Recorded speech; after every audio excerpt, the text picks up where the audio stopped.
আকাশবাণী কলকাতা। স্থানীয় সংবাদ পড়ছি চঞ্চল ভট্টাচার্য। কলকাতার টালার ট্যাঙ্কে ফাটল ধরা পাইপ মেরামতির জন্য আগামীকাল ও রবিবার উত্তর ও মধ্য কলকাতায় জল সরবরাহ বন্ধ থাকবে। গত রবিবার টালার কাছে নীলমণি মিত্র রোতে পাইপে ফাটল ধরা পড়ে।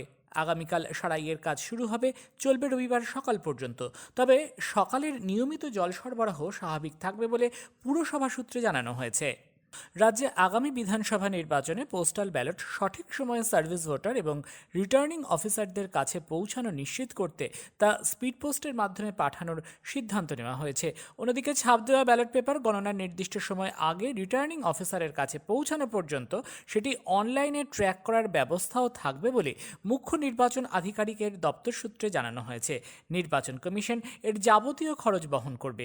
উল্লেখ্য, সঠিক সময়ে পোস্টাল ব্যালট হাতে পাওয়া এবং তাতে ছাপ দেওয়ার পর নির্দিষ্ট সময়ে সঠিক জায়গায় পৌঁছানো নিয়ে দীর্ঘদিন ধরেই কর্মীদের মধ্যে ক্ষোভ রয়েছে।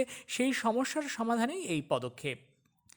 বিজেপির রাজ্য সভাপতি সাংসদ দিলীপ ঘোষ অভিযোগ করেন, পুরভোটে হেরে যাওয়ার ভয়ে তৃণমূল কংগ্রেস শাসিত রাজ্য সরকার নির্বাচন করতে দিচ্ছে না।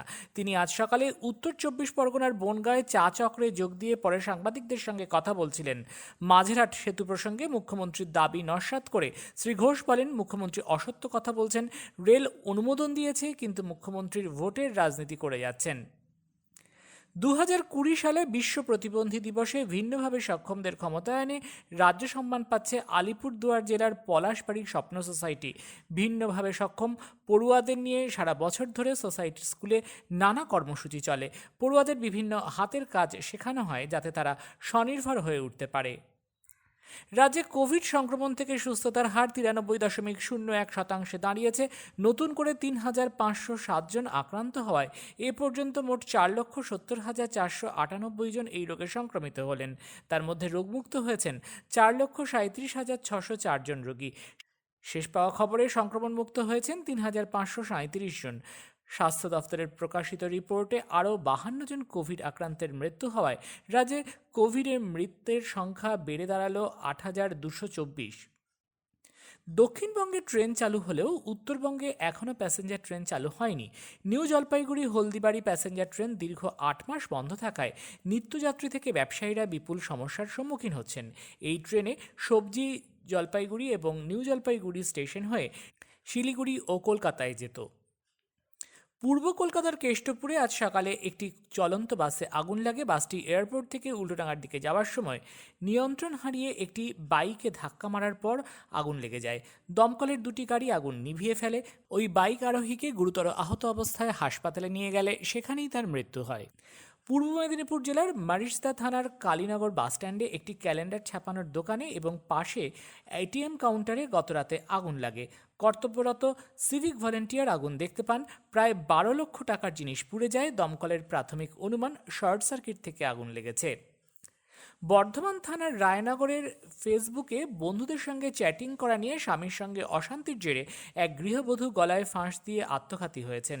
মুক্তা রায় নামে বছর 20 ওই গৃহবধূকে ঝুলন্ত অবস্থায় দেখতে পায় তার 4 বছরের মেয়ে। পূর্ব বর্ধমান জেলার গলসি থানার পুলিশ নকল সোনার গয়না ও পুরনো আমলের মুদ্রা বিক্রির নামে লোক ঠকানোর একটি বড় চক্রের হদিশ পেয়েছে।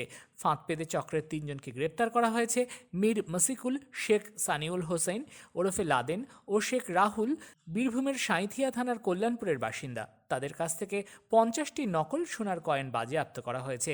এদের গতকাল বর্ধমান আদালতে তোলা হলে মশিকুরকে 4 দিনের পুলিশি হেফাজত এবং বাকিদের বিচার বিভাগীয় হেফাজতে পাঠানো হয়। নদিয়ার শান্তিপুরে আগামী সোমবার ঐতিহ্যমণ্ডিত রাস উৎসবের সূচনা হবে। এই উপলক্ষে বিভিন্ন গোস্বামী বাড়ি রাধাকৃষ্ণ বিগ্রহের অঙ্গরাগ সম্পন্ন হয়েছে। বিগ্রহগুলিতে নতুনভাবে রং দিয়ে চক্ষুদান করে সাজানো হয়। রাসের ঠিক আগেই এই অঙ্গরাগ প্রক্রিয়াটি সম্পন্ন হয়। Indian super league football ISL আজ গোয়ার তিলক ময়দানে SC ইস্টবেঙ্গল এটিকে মোহনবাগানের মুখোমুখি হবে। খেলা শুরু হবে সন্ধে 7:30টায়। প্রথমবার ISL-এ 2 চির প্রতিদ্বন্দ্বীর লড়াইকে ঘিরে বাংলার ফুটবল প্রেমীদের মধ্যে ব্যাপক উন্মাদনা সৃষ্টি হয়েছে। স্থানীয় সংবাদ শেষ হলো। এরপর বিশেষ খবর শুনবেন বিকেল 3টের সময়।